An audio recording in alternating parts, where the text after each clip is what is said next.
বন্ধুরা, একটা মানুষের মাথায় যে কত রকমের ক্যারেক্টার থাকে সেটা আমি তোমাদের আজকে দেখাচ্ছি। দেখো, এই যে ইনি হচ্ছেন সিরিয়াস মশাই।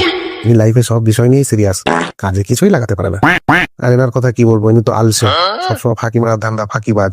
আর ইনি হচ্ছেন বিজনেসম্যান, যত উল্টো পাল্টা ব্যবসার আইডিয়া এনার মাথার মধ্যে অল টাইম ঘুরতেই থাকে। তো দেখা যাক এরা আমার মাথার মধ্যে বসে কি সব আলোচনা করছে।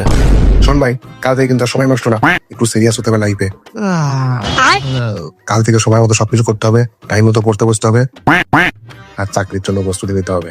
হ্যাঁ ভাই, তুই বাদ দে তো, কাল থেকে বাইগান আমার খুব ঘুম আসছে, আমি একটু ঘুমিয়ে নি, তারপর দেখবো যা হবে।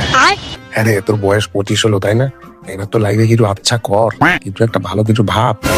আরে সব চাকরি টাকরি বাদ দে তো, আমার কাছে যদি 10 লাখ টাকা থাকতো না, দেখতে পুরো লাইফটাকে আমি ওরা একদম চেঞ্জ করে দিতাম। 10 লাখ? সারা আগে তো 10 টাকা জোগাড় করে দেখা, 10 লাখ বলছে। পালা না, পড়তে হবে, সিরিয়াস হতে হবে।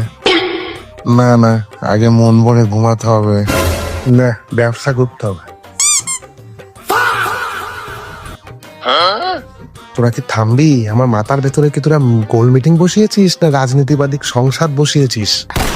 আরে বন্ধুরা, তোমাদের কার কার মাথায় এরকম ক্যারেক্টার বসবাস করে কমেন্ট করে জানিও। আর ভিডিওটি যদি ভালো লেগে থাকে তাহলে চ্যানেলটিকে অবশ্যই সাবস্ক্রাইব করে দিও। ধন্যবাদ।